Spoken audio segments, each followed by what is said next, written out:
Greetings, I'm Scott King and welcome to episode 7 of Difference Makers, the show where we celebrate the teachers of the Atlanta Public School System. Today, we'll take an academic voyage on the Difference Maker Express. First stop, a unique instructional program just off Route 166 in South Atlanta. From there, we travel over to Northwest Atlanta for fine arts appreciation, and the voyage continues with exclusive stops at the home of the District Teachers of the Year, which includes a trip south and then back to the West End and onward to the north side of Atlanta. Are you with me? So put your seatbelt on for this amazing voyage of rigor and excellence. All aboard! The Difference Maker Express departs downtown Atlanta right now.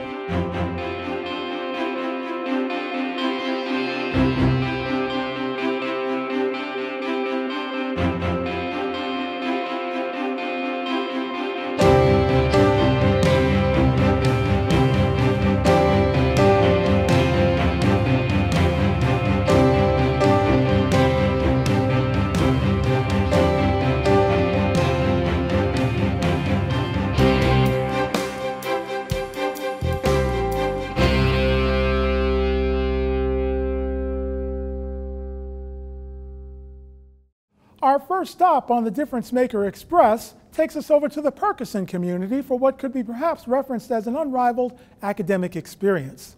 Just when I thought I knew something about everything in APS, I got a lesson in, of all things, kindergarten. Thanks to this very privileged experience, students are out of the blocks quickly on their path through academia thanks to what is known as a dual immersion program. This collaborative instructional team, or dynamic duo if you will, offers a unique combination of technology and language study. Now, in the spirit of a 1990 theatrical summer blockbuster, these kindergarten cops seize the moment and save the day each and every day with unparalleled instruction. Let's go in and meet some of Perkerson Elementary's finest educators, Isadora Arzu and Vernetta Towns. What word? Now, let's sound it out. SP makes what sound? That's another blend. Push your chair up to the table. SP, repeat after me.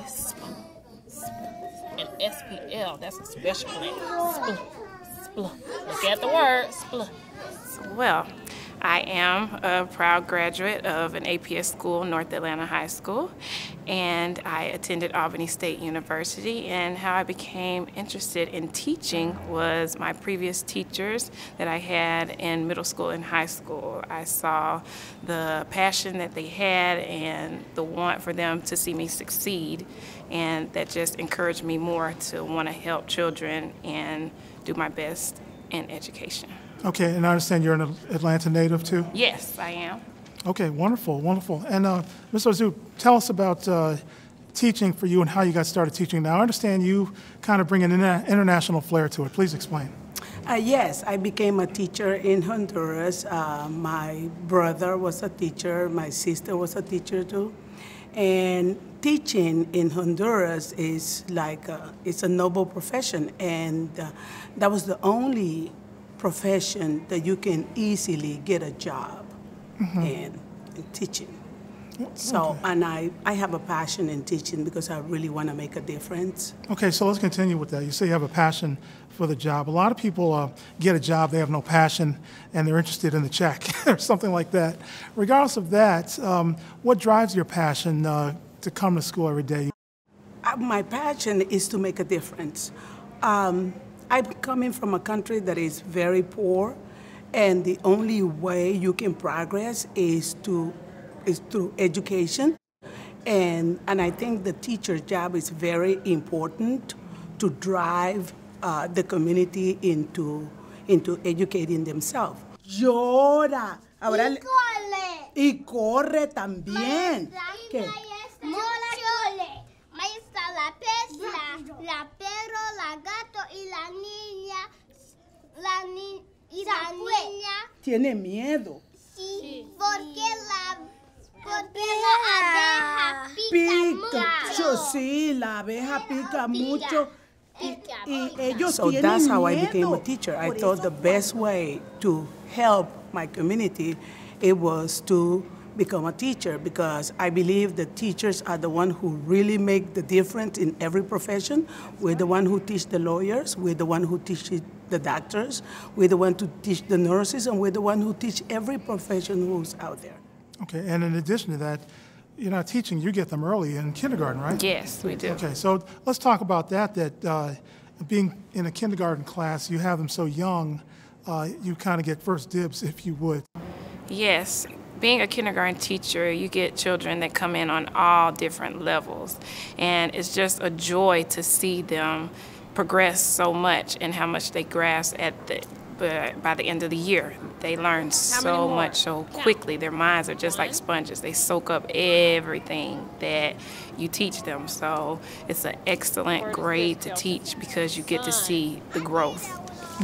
Now, coming into kindergarten, I'm just speaking for the novice or the person who may not know education as we do, but kindergarten may be their first touch of school, right? The first ever. It may not necessarily be a pre-K experience in the hat already, right? Yes. Okay. So what's your take on that, at least being a kindergarten teacher? Being a kindergarten teacher, not just only being a kindergarten teacher that is so special to me now, is being a dual language immersion teacher. It's a unique experience. I am very lucky to teach a group of geniuses. I'm telling you, geniuses. These children are very smart. I notice when they're in Miss Towns' class, they're learning English and they're learning the sounds in English. You would think when they move to Spanish, they will mix up the sound.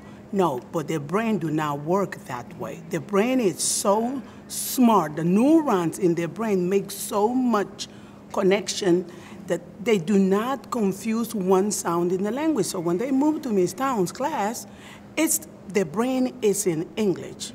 When they come to my class, their brain is in Spanish. It's amazing. Okay, good. So they see the two worlds. Now, to our audience who've watched this show, you normally have one person up here, but I'm going to let either or, and feel free to collaborate on the point.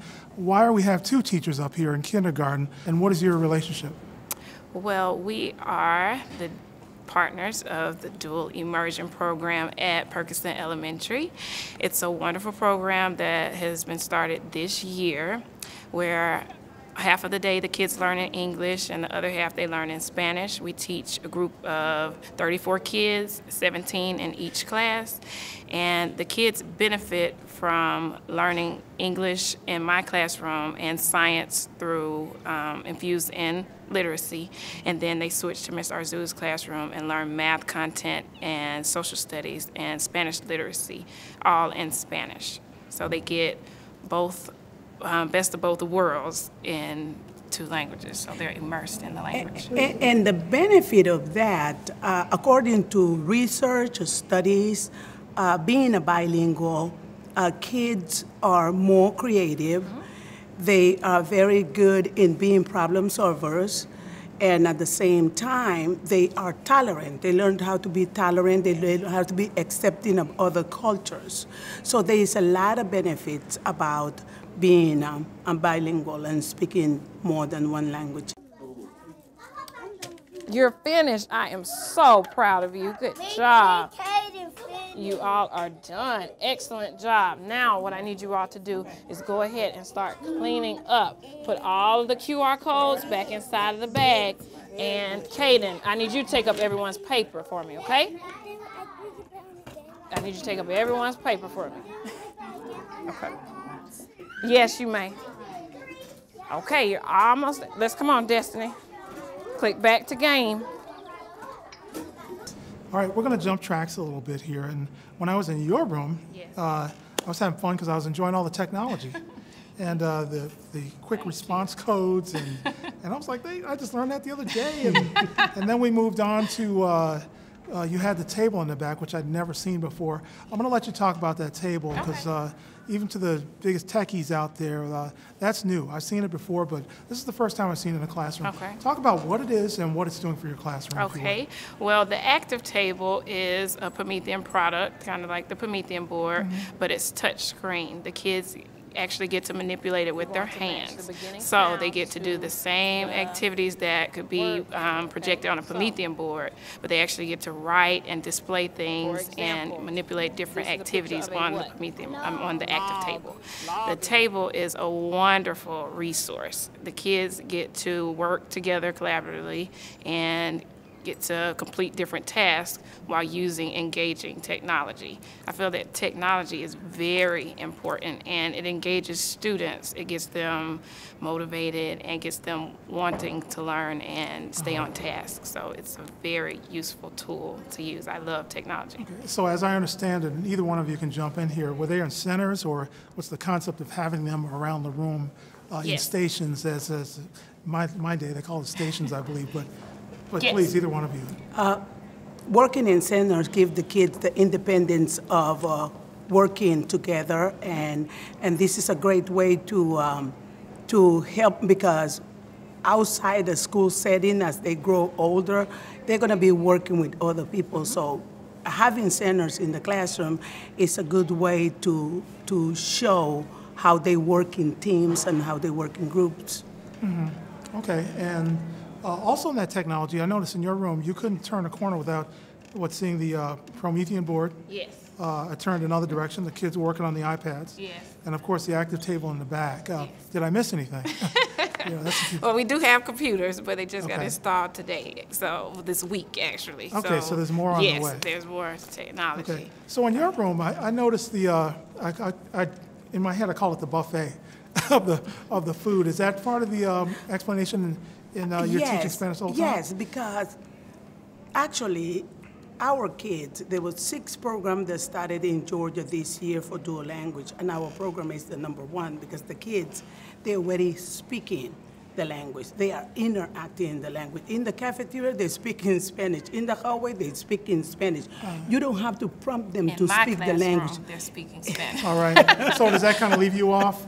I mean, do you know the Spanish? I'm learning from the kids. Yeah. The kids, they teach me. So it's a collaborative- Yes, it's a they are collaborative teaching effort. me. Trust me. And see, the table that you see in my classroom, to be able to stimulate children learning, you have to, the activity have to be interactive. So the table that you see in my room, as you can see, those are fruits and vegetables. And right now, our standards in social study is purchasing goods and services. So that's what we're doing. So with their money, so we incorporate that. We connected with math and social studies at the same time. They use the money and they buy goods and services at the table that you see in my classroom. And something else that is very, very important in this dual language program is the strategies that you use with the kids. It has to be interactive. You have to be animated. For the program to work, the teacher has to be animated. Both teachers have to work together in a team. And my philosophy about teaching and helping the kids learn the language quickly, it's about using the mind and the body in the process of learning. If they're moving and doing and having fun and learning, you're stimulating their learning. Cat. Find that letter for me. Now let's see if you can find that letter. It's on the letter K. It's already, okay. We got rat. We got rat with But is this picture correct? No. Gotta take this picture off.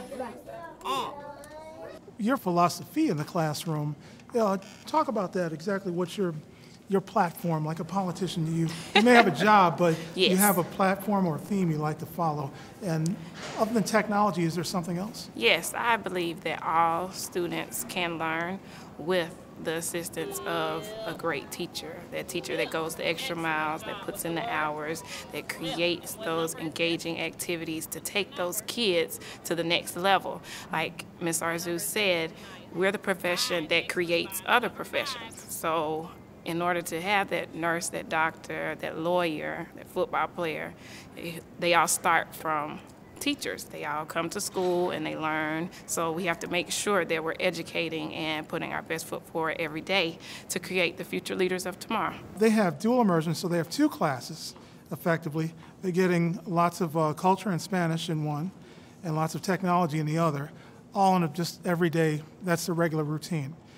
That's a lot of pressure. As they move on to 1st and 2nd grade, can they expect the same thing, or are they just going to be that far ahead along the way?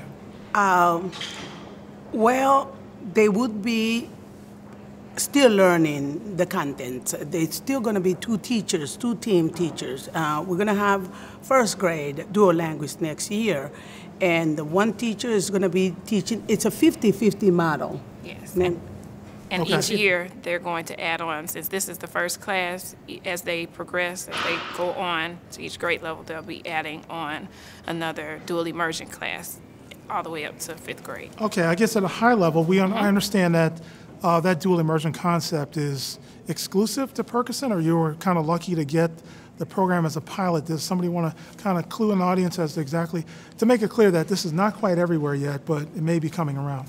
Anybody? Yes, Perkerson was one of the APS schools chosen for the dual immersion program. It was the program that our principal had to seek out in order to get, and we were chosen. And we are a lucky school because we are the only, we're one out of two in APS to have the dual immersion pilot at our school. And it has been wonderful. Like Ms. Arz just said, the kids are just immersed in the language. They are speaking Spanish. They're having daily conversations when they're out on the playground, in lunch. Everywhere they go, they are immersed in the language. It's amazing. If anyone walks in the classroom speaking in English, they tell them you don't speak English here, No you speak English Spanish. en la clase. No, they say no English en la clase. So we got off to a bad start, I guess, when I came in and said, well, I didn't take Spanish, but bonjour.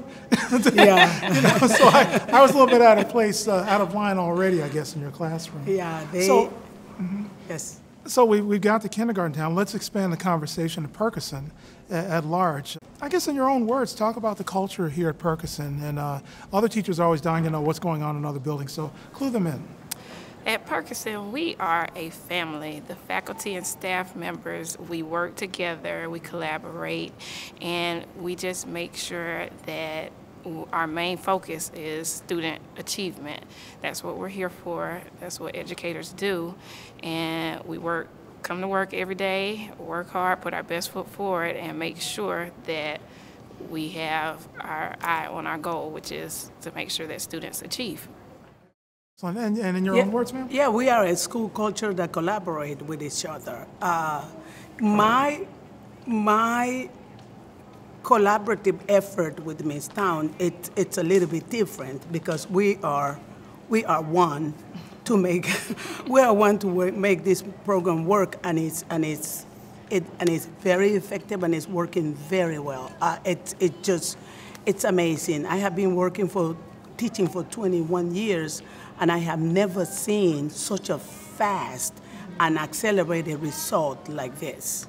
So what's on your mind at this point? I know you're comfortable, and we're having fun here, and other than when is the interview over, what's what's on your mind right now as far as... That's nice.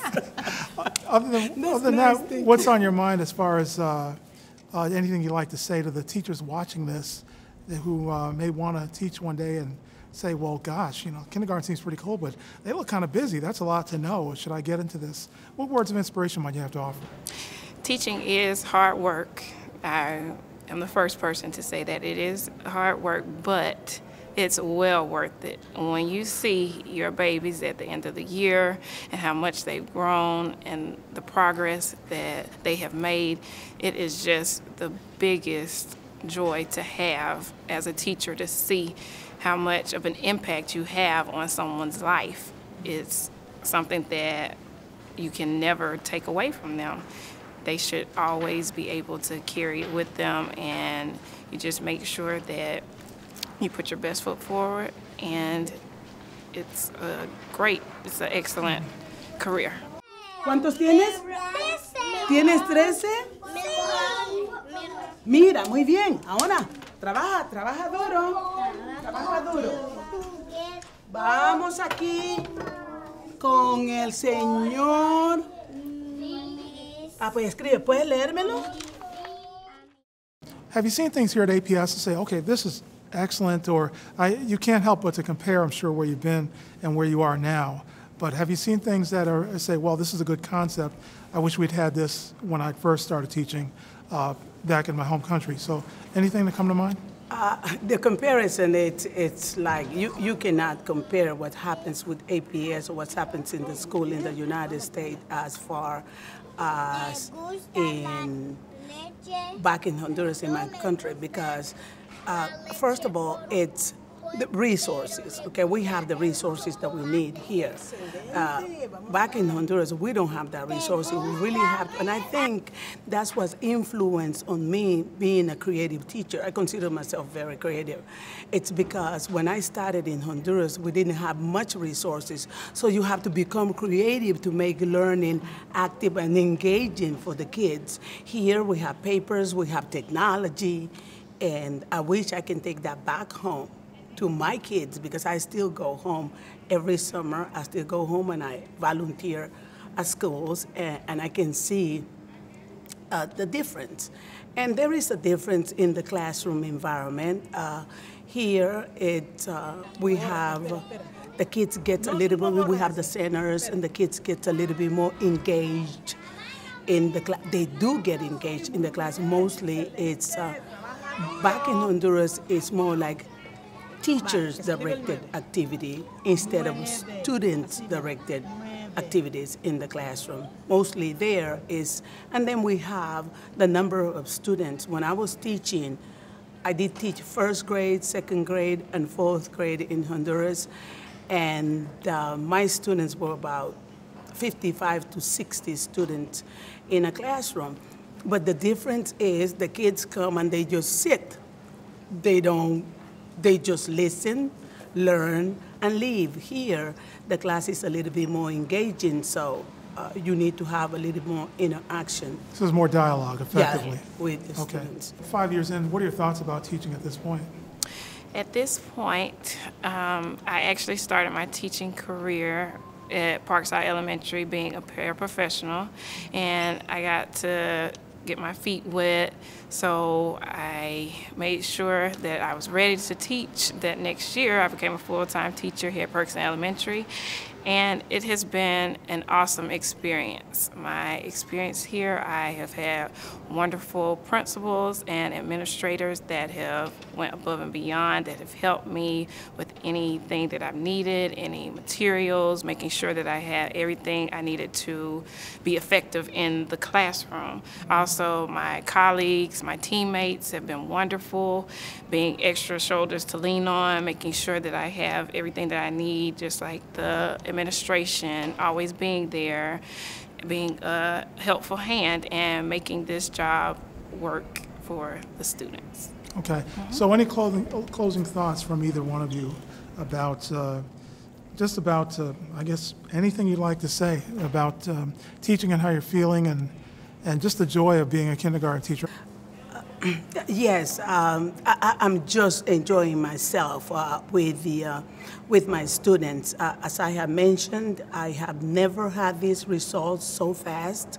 The kids are interacting in the language, but I know dual language immersion is becoming popular, because this year I think Georgia is gonna pilot another, like, I think Gwinnett County is gonna have like at more schools, but it's a lot of work. It is a lot of work. You have to be passionate. You have to have that desire to make a difference. You have to have a purpose. You have to work hard. You have to go home thinking about what I do. I go home thinking about how I'm going to design instruction for tomorrow, how I'm going to deliver instruction for tomorrow. It's all about being interactive, being animated, and having a passion in what you do. That's what makes a difference. Okay, and do you have any closing brief words for yourself? I just would like to say that working here at Perkinson, like I said, has been a very amazing experience. And also this year, working with Ms. Arzu with the dual immersion program, I do see the benefits of the program, how much the kids are learning. The kids are doing an excellent job in both reading and in Spanish. They're exceeding, expectations, and they're doing an awesome job. So it hats off to Perkerson. All right, I've got good news. I think that wraps up the interview, but thank you very much for your time and sharing your reflections on being a kindergarten teacher here at Perkerson Elementary. All right. Thank you. Thank you. Well, the train moves on and the Difference Maker Express is now in Northwest Atlanta at Bolton Academy, a school with a unique history of its own in this thriving community. The segment of the show takes us to a discipline which I'm sure many of you will remember. The educator you're about to meet reminds us that art instruction is in many ways not quite what it used to be. Although the visuals in this educator's classroom are very familiar, she makes a clear yet unparalleled case that you cannot escape visual arts anywhere you go. I was very privileged to sit down with this very busy teacher for an extensive discussion about her passion and lifelong joy, art. Let's go on and meet visual arts educator, Miss Stephanie Walls. All right, so we are going to continue with our inspirations, and as you remember or recall, this was a sample that I showed you, which is three-dimensional, and what we're going to do today is start with a framework, okay? So does anyone remember the art vocabulary word that we've researched? I have been with APS for 5 years. This is my 5th year of teaching, and I started at Turner Middle School, which closed, and then I was transferred to Bolton Academy. So I've been here 4 years as the art teacher. We all know math and science and various disciplines, but when we get to art, people often look at it as like, oh, that's easy, or it's not a challenge, but art as a discipline is very important to general society, and we learn a lot of things in there we probably take for granted. Do you want to elaborate or kind of bring us up to speed and dispel the myths of art?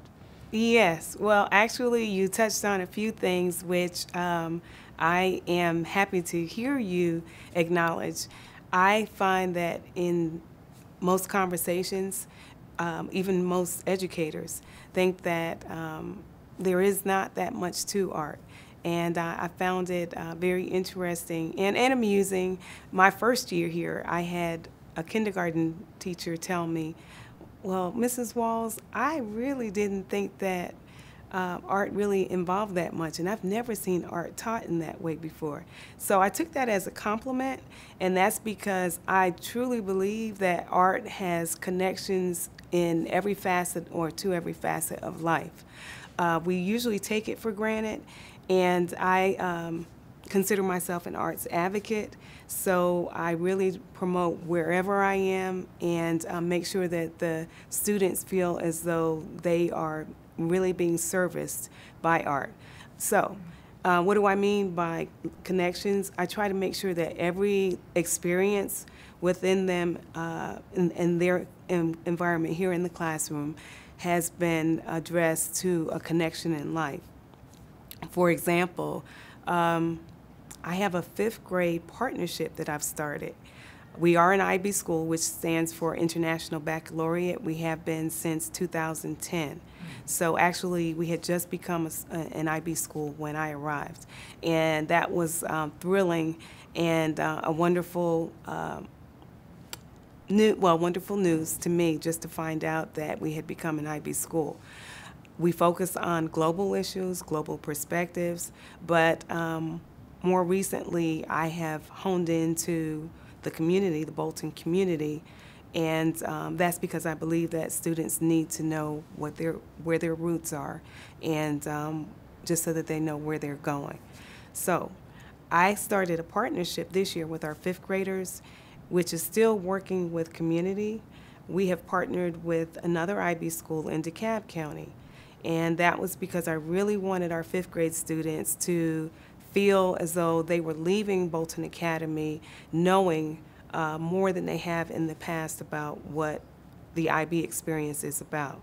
So it's a partnership to help them develop their IB attitudes and learning profiles. For example, that I selected that particular school because they have a larger concentration of refugee students. And with working with the refugee students, I just felt like they would really understand, after working with them, what tolerance is about, empathy, and respect, those are all IB attitudes that they need to learn. And there is a real life connection there. So they have begun to develop this partnership, and it will be a partnership that I will continue next year. What motivates you to teach every day? Well, I have a passion for art. Always have had a passion for art. I started out as a psychology major, so I've always had an interest in people as well. I have 2 adult children who actually attended APS schools, so I've always been a fan for my children being involved with APS or the institution. And when I sort of went full circle. Years ago, my mom, when I got ready to attend college, my mom asked if I had declared a major, and I actually decided to go into psychology rather than teaching, which is what she suggested. And I just thought I needed more money or a higher income, so I diverted and took another route. However, years later, I found myself out of work for the first time in my life and knew that I needed to make a career change, and thought about the wonderful experiences that I had because I was a very active parent and volunteered quite a bit through my children's education. So I decided to go back to school and become certified to teach, and I have not regretted a moment with that decision. Mm-hmm. I enjoy teaching because I enjoy planting seeds and actually building character, and because I know that art actually has a lot of influence on building their character. Along with our IB program here, I utilize the IB program as part of my teaching curriculum to build strength and character within every student, of course with real life connections. All right, so the first thing that I want you to do is to take the top of your wire and bend it down just a little bit like this. Does everybody see that? Yes. Does everybody see this? Yes. Okay, so just enough. Okay, just bend it over like this. Like this? Okay, now that's a little bit too much, so let's, okay, because we need, this wire has to be for the entire, okay, so that's enough right there. I'd like to learn about what you were doing in the class. You had the wires and you were making the wire frames, or forgive the language, but let's talk about the instruction portion of what we witnessed earlier today and the students in the wire. Well, actually, that particular project is related to our High Museum visit. I was able to take all of my students, grades K through 5, to visit at the High Museum of Art. And with this particular visit, we saw the Go West exhibition, and they were able to study Native American culture. We also studied artists that were a part of the West and the frontier. This particular artist, well, the project is related to a particular artist, Frederick Remington, who created wonderful, fantastic sculptures with horses. And I love his work because he always captured, whether it was painting or sculptured, he captured a lot of action.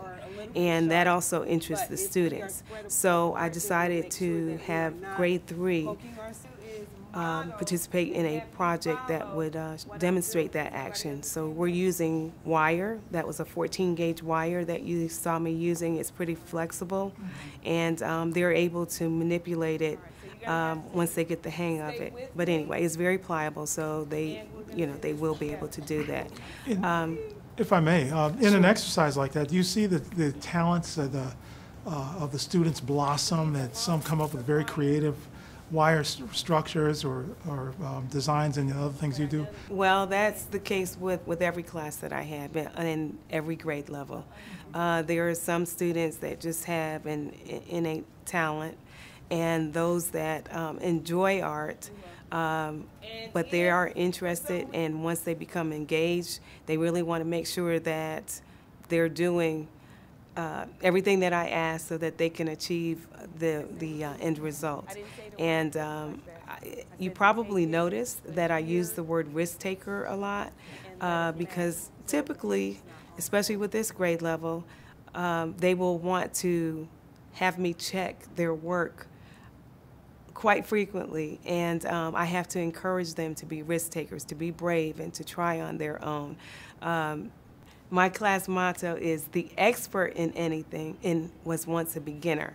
And so I teach my students that, and they know that I would like them to try first. And then, you know, I don't mind assisting them, but they must try first. So I mentioned that because I know that that happened quite often. This was their first attempt with creating an armature, which is needed for a sculpture. And, you know, that's basic sculpture design. What kind of classroom environment do you promote? Well, I love a warm, colorful, and inviting environment.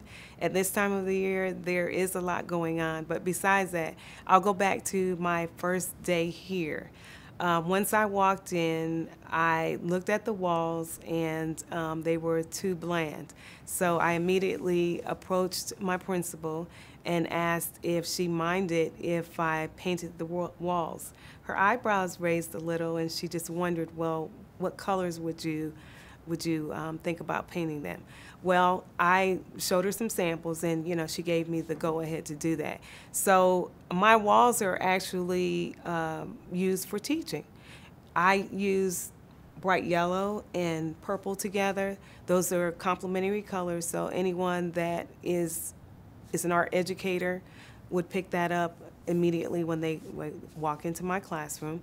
And I also have bright orange and blue walls that are in my classroom. I just did not use red and green, but those are the complementary colors. And so I use those as a teachable moment. When my students forget, I usually tell them, well, all you have to do is look at the walls. So instruction begins as soon as you walk in the classroom. Absolutely. Like it or not, you're getting a lesson in the color wheel or the palette, or yes. Is that the proper language? Yes. Okay. The color wheel is here, posted in my classroom.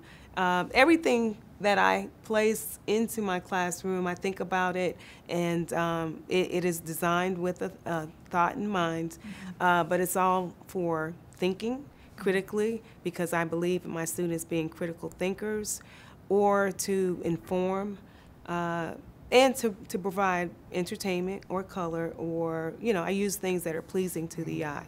So we've been talking pandemically about the word arts. And I noticed when I came in, and you corrected me, you said, no, I'm a visual arts. So let's help the audience understand the difference and why visual art versus another kind of art. Well, I, again, give my students the same information. I try to teach them the difference between different types of art. So there is visual art that the eye will see, as well as performing art. So I don't know if you noticed that I have a Michael Jackson poster above my door. And with that poster, it demonstrates, again, complementary colors. But I also, when I mention Michael Jackson, because he's one of my favorite artists, and again, that's a connection for my students, a real life connection, and for me, they will always mention him as an artist, but I try to make sure that they're able to distinguish that he was actually considered the king of pop, but king of pop as a performing artist rather than a visual artist with fine art. Do you feel the brain is hardwired for you to be a creative person, or do you learn things in here that you'll take away and help add to your education, or maybe both? Some of us are, again, innately born to be creative. And with some students, I find, you know, it's a little more challenging, but in an environment where I nurture and provide encouragement, I think that makes it a little easier. However, whatever they learn here in my classroom, I feel as though they will definitely take with them later in life, especially if I'm developing critical thinking skills. But we all need art. Again, I heard you say that you started out, and I'm sure that that has helped you in your field. I'm not trying to turn the tables, but again, art. You're actually creating art with what you're doing now in your profession. So would you say art, now this is kind of a discussion or a conversation, but art is a creative process? It is a creative process. As part of art education, we have to make sure that students are learning art vocabulary, are building concepts and skills just like any other content area, but they're using their hands to actually create. And that portion of it, of the process, is called studio art making. And so I think children tend to sort of lose themselves, and I love to see that happen, because then I can see that creativity is actually part of the process. Creativity is actually one of our IB attitudes. So they have to learn how to be creative and how to respond in a, in a creative way. Okay, you're holding this up. Boys and girls, hold this for a moment, Jocelyn. My hand is up. All right, boys and girls, I need you to see that I am holding my head upward, all right? The head and the neck, the torso is going down. And this is the exact same way that I need you to hold yours. So then you can take your wire. This was my wire. It was extended out this way. So start with it out here. And all that I need you to do is to fold it in, bend it in. All right? Does everybody have this? Bend it. Okay. Okay, very good. Like this? No, I want you to hold on to it. You were doing a great job. Okay, let's just pull that out. Okay, your head has to remain up. Okay, there you go. Yes, but bring it out a little bit more. Yes, excellent. Okay, there you go. Okay, excellent. Very good, Natalie. That's good. You can probably stretch it just a little Well, bit. I'm walking around downtown and I see these sculptures and things, and I know they cost a lot of money. As everything costs money, why do we spend money on that? And can't the city just be fine without art? Why not? Oh, definitely not. Not in my opinion. Art is there to appreciate, and of course, well, if you look around my room, I think that I exhibit the fact that I love beautiful things. Art is beauty, and I think it actually uplifts a person to be able to be exposed to art and to see all the wonderful things that life offers. I also teach my students that there is a such thing as material culture. So, for example, we had a Black History program a couple of months ago, and with that Black History program, I provided artifacts that were related to our culture as African Americans. So, for example, the straightening comb. All right, that's something that's used daily, but it's a part of art because it's a part of our cultural history and heritage. Mm-hmm. There are other things, even with Native Americans. I teach my students, for example, our 4th and 5th grade students are creating parfleche designs. A parfleche is a bag that was decorated, and it's sort of like, I equate that to the book bags that they carry around each day. That was a bag that was used daily to carry their possessions, their food, whatever they needed on a daily basis. But they were beautiful bags that were created out of leather or deer hide, things like that. Mm-hmm. And they're able to relate to it. Okay, yes. So society, everyone has a connection to art effectively yes. then. All right. Absolutely. Let's jump tracks a little bit here. And I noticed when I came in, as opposed to a lot of classrooms, not saying it doesn't exist, but technology is kind of pervasive in society now. But when I came in here, it was a little bit quiet and a little more traditional. Does that speak for the art community that we kind of do things the way it was done? Technology is very much a part of my art instruction. As a matter of fact, well, this was the first year that I implemented it, but I'm actually using a website called Edmodo, and actually it was helpful in starting the partnership. But my students are required to go online, and I offer or provide my homework assignments online, and that's because I find that with me meeting students just once a week, they tend to forget a lot of information, and that way, with me providing homework, they're able to reinforce the instruction that I've taught. So I use that for homework, I use it for assessments, I also use it for the digital pen pal partnerships. The graphic designers and things, they have all the software. Yes. That's considered the new age tool? Yes, absolutely. And if you think about it, that is art. There's art, well, actually, every single person that owns a cell phone is able to create art, especially the way that they are designed with, technology today. And especially careers in art, you hear commercial artists and all that clip art you send to your friends with all the smiley faces or whatever, someone designed all of that, right? So Right. There are a lot of career opportunities. There are career opportunities that I often talk about with my students, as well as having artists present, usually at my Night of the Arts programs. So I usually invite artists to come so that they're able to talk to students, and often have special classes where artists from the community will come into my classroom. For example, there was a 5th grade project a couple of years ago that I had where an architectural firm actually came in and taught my students how to design architecture. Yes. One thing I want to harp upon is that I notice in a lot of disciplines, a big word that's used is collaboration, teamwork.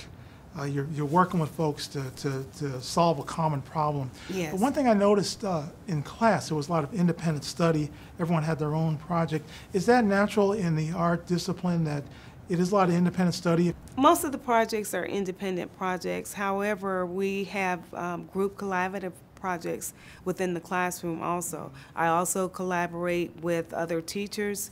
As an IB school, we are committed to working with teachers from other grade levels, and we are offering projects that will actually reinforce their instruction.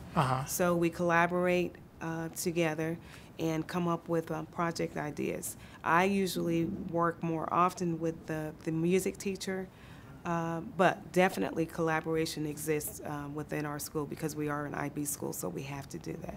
What is the culture like here at Bolton Academy? Well, it's a great culture. Again, I think being an IB school helps because that actually helps us with our collaboration.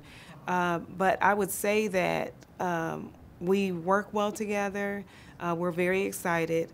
I was Teacher of the Year 2 years ago here at Bolton, and I can say that my colleagues supported me in that position. I was really excited. It's rare that you would find an art teacher that is or becomes a Teacher of the Year, so I was very excited when that happened.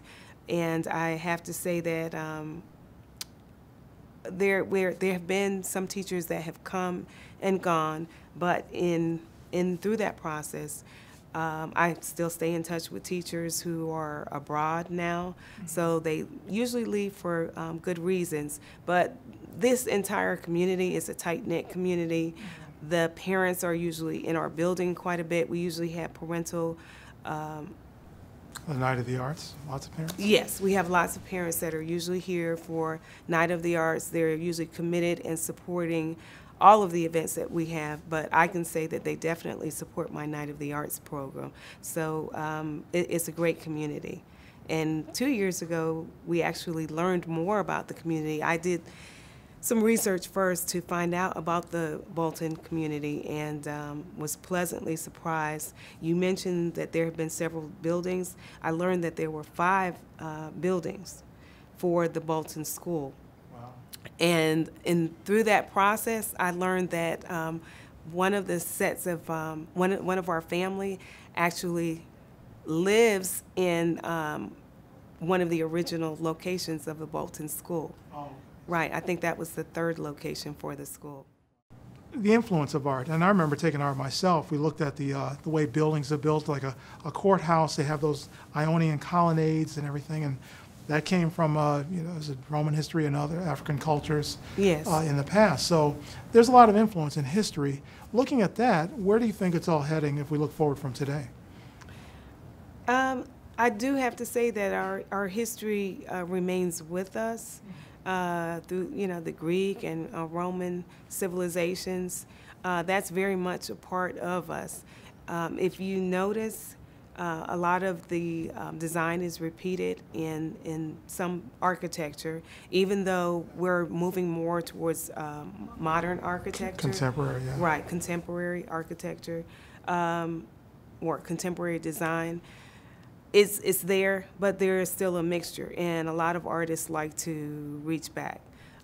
For example, I have a second grade project going on right now where I've taught my students about a term called juxtaposition, and with a lot of artwork that exists today, you will see that there is a mixture, because with juxtaposition, what you do is combine different parts of artworks or elements that you find and put them together to create something new. So it's usually a combination of both classical and contemporary.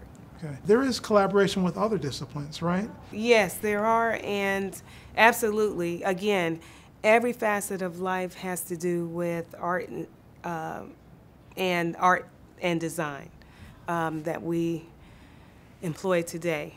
I would say that whether you're in a shopping mall, and well, there are actually scientists that research color, so it's not just artists, but we learn as artists about mood.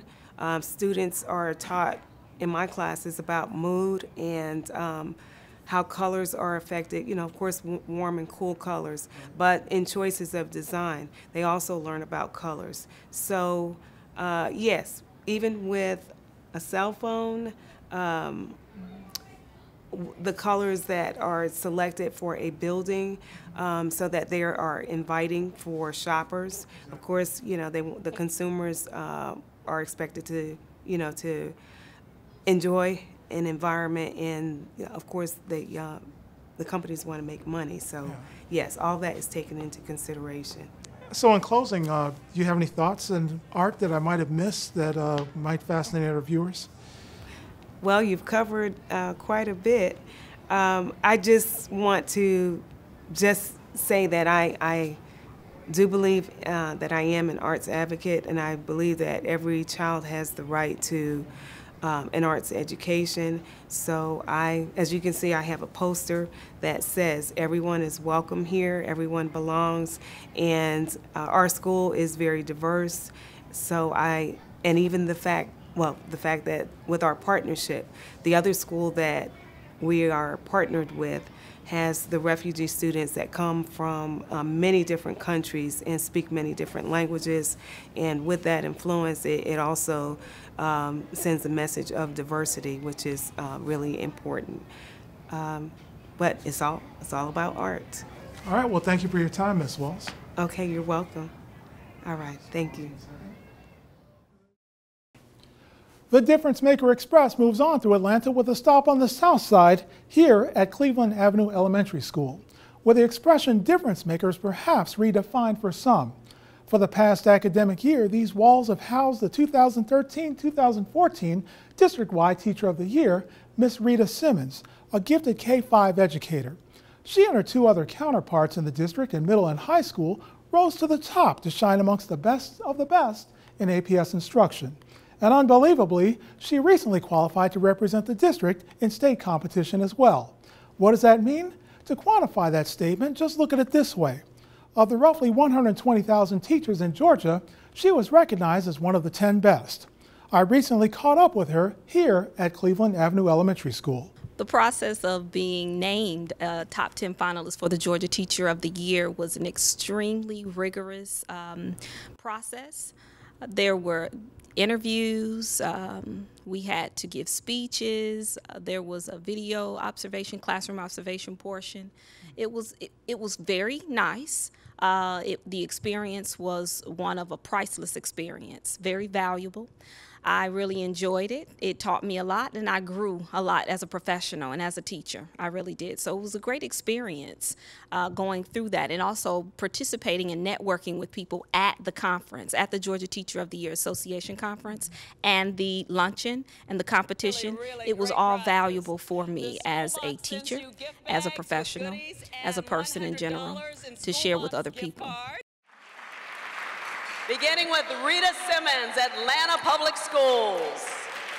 I do have a nonprofit in which I included that here at Cleveland Avenue, and it's been in existence here since 2008. So the nonprofit is a girls mentoring organization, Just Be Beautiful Incorporated, and I work with the girls here in the community as well as those who are connected at the middle school. I continue to mentor those girls, and we do a lot with other schools, working with them with leadership and character education, community service, learning how to give back and pay it forward. So yes, I do a lot with the community and a lot with my students and girls, especially here at Cleveland Avenue Elementary School. Colleagues, the administration, everyone here, parents, students, they were extremely elated about my recognition and being named the Teacher of the Year.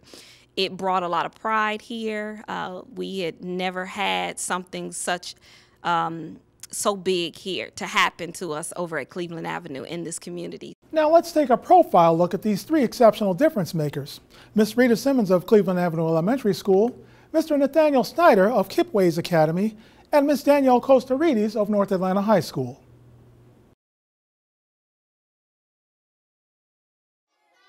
Other scientists and businesses and financial investors. Why? Because we want to sell this. What about S? What is our so that is where you're going to remain. You're going to create a 2 to 4 minute presentation.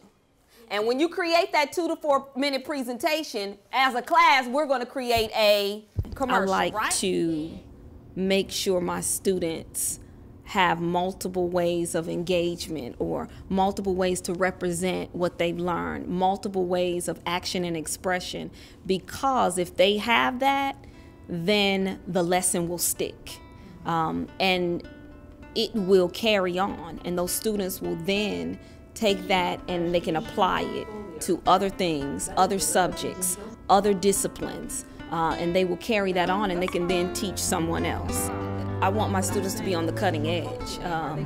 Technology is important to me. I like for my students to have a global sense of their learning. I want them to be able to compete globally and not just locally. Before we get started, you guys asked me to show you an example of the Prezi. You wanted to see Prezi? Yeah. All right, I'll show you Prezi. Let's show you that. Now, when we go up here, I want you to make sure you pay attention. Her work is part of her life.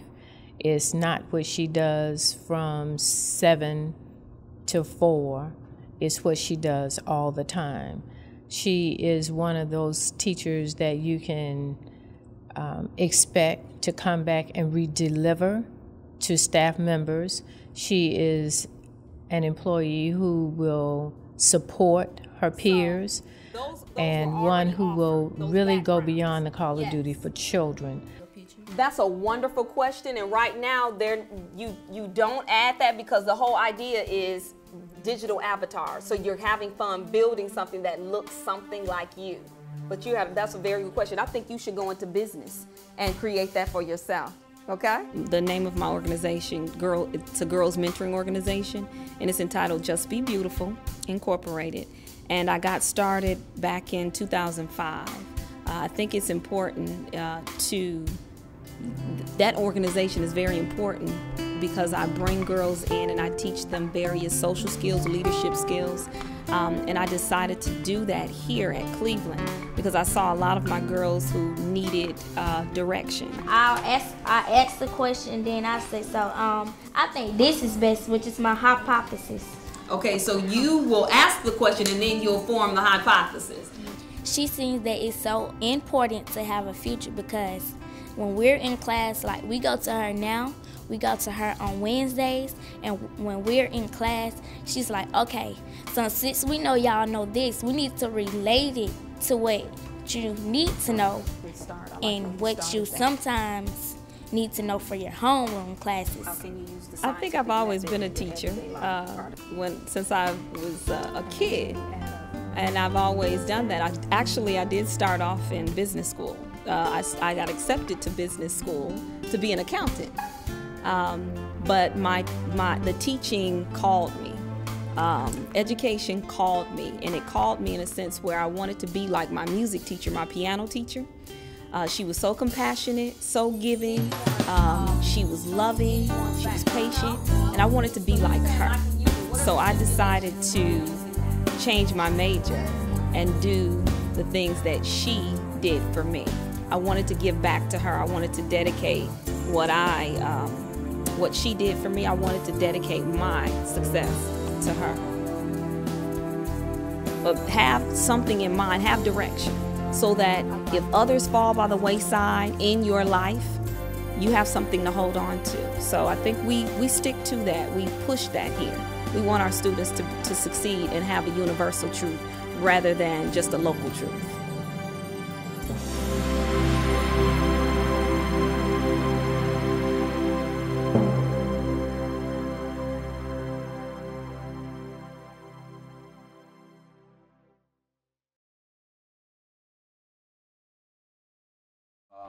You four in the back do the same thing as group 2, which is 4D and 5D.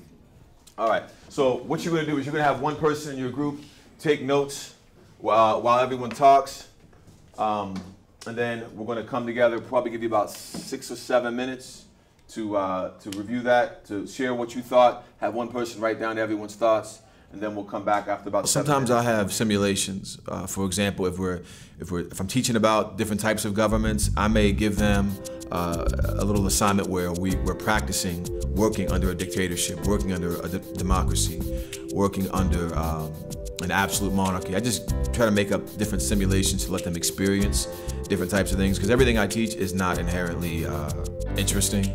So I just try to make them experience it. I think that works, and it also sticks with them a lot longer if they can, if they remember, oh, I know what it feels like to be in a dictatorship because we did that simulation. So that's one thing I try to do. The biggest takeaway is just seeing students. It's not necessarily with seeing students, the ones that I teach now, it's seeing the students that I taught last year, or the students that I taught 2 years ago, or at the end of the year, and seeing them do things that they didn't think they could do to exceed on CRCT scores, or even more importantly, to come to me and say, I really enjoyed being in your class. It made me like history, it made me care about school, or it just, certain things that they're able to come to me with, that even if it's just 1 or 2 things that they're able to remember that are important things, that's really what's more important than just learning the content and doing well on a test. It's things that stick with them over time. All right, so what we got, culture. These are the things you like about the culture? Yes. Okay. Students respect teachers. Students and teachers have very good relationships. Okay.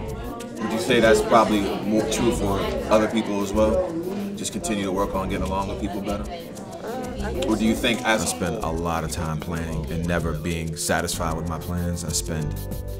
I'm teaching the same content for a couple of years, but I still go back and I still plan just methodically and just work things through, and just different transitions from this activity to this activity, and having solid procedures and routines. That's the main thing, is it takes a lot of time, a lot of preparation. Well, he pushes me to do my best even when I think that I've tried all I can. And he's really interesting, and he doesn't make the lesson seem boring. The kids love him. So, the kids do love all our teachers, but Mr. Snyder, his style of teaching is very engaging. I'm sure you'll see in his clips, like the different ways he can get students involved in his classroom. Hands are always up. And Mr. Snyder's just a doer, so often without being asked, he'll just jump in wherever necessary. He'll always come by and ask if there's anything I need assistance with. I typically get here at 6:30 a.m. and I leave at around 6 p.m. And I'm not the last one here. There are people here every day that work, 11, 12 hours a day, and we're all like-minded individuals. And I think that's the greatest thing about Kipways. Show me on your hands how much time you need. 'Cause I'm at about a minute and a half. Just show me. All right, great. So we're at about 2 minutes. I'm gonna go ahead and add 1 more minute back. When I graduated from college, I got a degree I got a job working for a mutual fund company, and I worked for maybe 6 or 7 years in finance, and I just wasn't fulfilled working in business. Putting in a lot of hours to make a company money just wasn't satisfying to me. I got into Teach for America in 2006, and I was placed in Philadelphia. I taught in the middle school, a very challenging middle school environment there. And I've been teaching ever since. I taught for 3 years teaching high school economics and civics in North Carolina, and now this is my 3rd year here at Kipways. And I just feel like this is what I should have been doing from the beginning.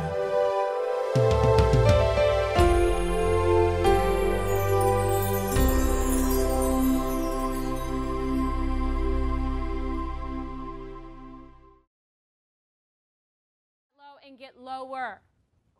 The British not only attack our ships, take our goods, but they engage in an act that is almost incomprehensible. It's called impressment. We need to make sure we have that down. Impressment goes beyond taking cargo. It is taking human people off ships. That is impressment. You're impressing American merchant sailors. Now, I'm not talking about warriors. I'm not talking about military men. I'm talking about just average men and their sons on a ship trying to make a living selling their wares and their goods and their cargo. I've always said that probably the hardest job as a history teacher, because you're trying to get 16, 17, 18-year-olds interested in things like the War of 1812 and why it's important. Many times kids, they start off, at least with their junior year with me, many of them seem to be most interested in, well, what do you want me to know, Ms. Kosterides, just for the test? And my goal is to get them to not really care necessarily what's going to be on that standardized test, but why all of this is really important. I don't have a philosophy of teaching, but I have many ways of looking at it. First of all, I think the most important thing is that you really need to enjoy what you're teaching. That's probably the most important thing, because that's what's going to get the kids really interested in what you're doing. I mean, my first year teaching was, I had 4 preps, 30-something kids in each class. It was, I don't know how I made it that first year, but it was scary, but that's exactly when I learned how to develop my own style. I knew after then, this is the way I'm going to teach my classes. England sees the fact that we're trading with France as supplying their enemy. We don't know what to do. We could stop trade. Is that smart? That's not going to work. So we keep trading both sides. What did we already talk about? What were the French already doing to our merchant ships on the seas? Almost immediately upon my arrival, I began hearing comments about some of the great teachers that are at North Atlanta, and one of those teachers' names that I kept hearing was Danielle Kosterides. And what an engaging, what a bright, what an enthusiastic teacher, energetic teacher that she is. There are many people that know a lot about history, but it doesn't mean they're going to be very good at explaining it to kids.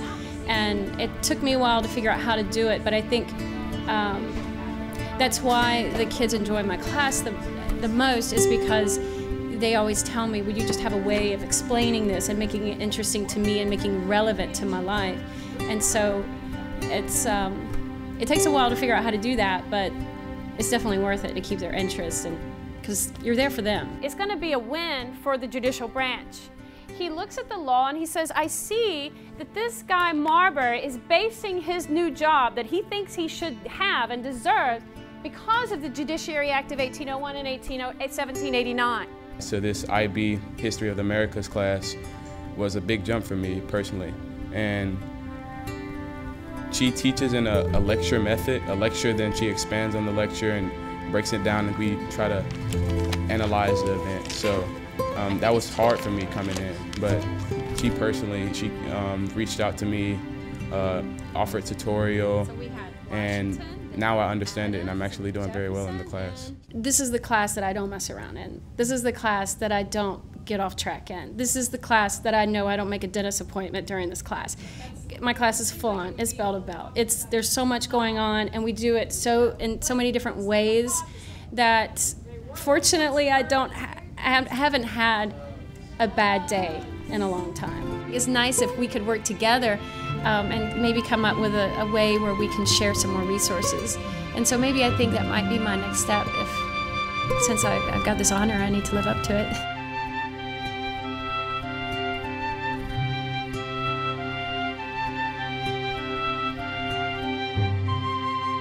Well, I'm now back in downtown Atlanta, whereas the Difference Maker Express has just pulled in. Thank you for embarking on this voyage with me as we've had a chance to expand our growing appreciation of APS instruction. As you're able to witness, educators in APS never cease to amaze me with the diversity and knowledge that they brought to the table. Collectively, the impact they had on student achievement makes them all exceptional assets, outstanding role models, and most of all, difference makers.